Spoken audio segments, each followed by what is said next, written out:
তোমার সাথে কি আমার যায়? আমি মুখ্য মানুষ হইতে পারি, কিন্তু বাস্তবতা যে অনেক কঠিন এইটুকখানি বুঝি। ধরো আমরা প্রেম শুরু করলাম, কিন্তু তোমার বাপ তো এককালে তোমার সাথে এক সরকারি চাকরিজীবী শিক্ষিত মানুষের সাথে বিয়ে দিল। তোমার বাবা মা একজনের দেহে রাজি হয়ে গেল, কিন্তু তুমি তো তাদের মতামতের বাইরে যাইতে পারবে না। তোমার বাবার সম্মান রাখা নিয়ে অনেক প্রশ্ন উঠবে। আমাদের ভালোবাসা তখন তেজপাতার মতো হবে। তেজপাতা যেমন রান্না করলে কেউ খাইতে চায় না, যতই ভালো করে রান্ধো কেউ খাবেন না। আমাকে ভালোবাসা তখন যতই ভালো, যতই সঠিক হোক, কেউ দাম দিবে না। তোমার কি হবে? তুমি তো বিয়ে করে দিব্যি শ্বশুর বাড়ি চলে যাবা। ছেঁকা খাবো আমি। আমি মাঠে কামলা দেওয়া পোলাপান।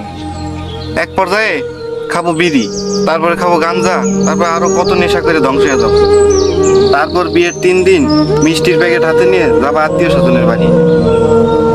তারপর তোমার বিবাহিত জামাইয়ের সাথে কত খুনসুটি করবা। তখন কি আর আমার কথা মনে থাকবে? তখন তো জামাইরে বেশি রোমান্টিক মনে হবে।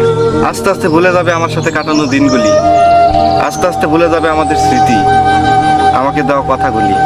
তুমি কি জানো, পৃথিবীর প্রত্যেকটা পুরুষই তার স্ত্রী এবং সন্তানদেরকে সুস্থ এবং ভালো একটা জীবন দেওয়ার জন্য পৃথিবীর সাথে প্রতিনিয়ত যুদ্ধ করে যাইতেছে। আর একটা নারী কখনোই এটা করতে পারবে না। একটা নারী একটুখানি সফলতার ছোঁয়া পাইলেই পুরুষরা সম্মান দেয় না। তোমার বাপ হলো ধনী, তুমি যখন একদিন আমার অভাবের সংসারে আসবে, তখন আর কিছু ভাল লাগবে না। অভাবের সংসারে এসে তুমি ঠিকই আমার টাকার কোটা দিবে একদিন, তখন আমি আর সেটা সইতে পারবো না।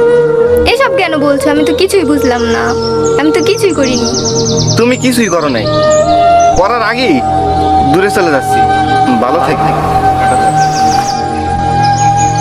শোনো, কোনো একটা নির্দিষ্ট মেয়ের জন্য সকল মেয়েকে দোষারোপ করা ঠিক নয়। অন্যেরা অন্যদের মতো, আমি আমার মতো।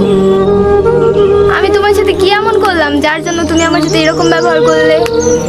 আমি কখনোই তোমারে ভালোবাসি নাই, আর বাঁচতেও পারবো না। তুমি যাও। শুধু এগুলা কাজ করবে না। কষ্ট মানুষকে কাঁদায় না, কাঁদায় তো সুখ, যা ক্ষণিকের জন্য আসে আবার চলে যায়। মানুষ মানুষের জন্য কথাটির আগে বাস্তবতা থাকলেও বর্তমানে তার কোনো অস্তিত্বই নেই। সমাজে আমরা নিজেরা নিজেদের মধ্যে বিভেদ সৃষ্টি করেছি শুধুমাত্র টাকা পয়সার জন্য। আমরা ভুলেই যাই গরিবের মর্যাদা, তারাও যে মানুষ সে সম্পর্কে আমাদের কোনো জ্ঞানই থাকে না। অল্প কিছু টাকার বিনিময়ে তাদের আমরা সমাজ থেকে পৃথক করে দিই শুধুমাত্র গরিব বলে।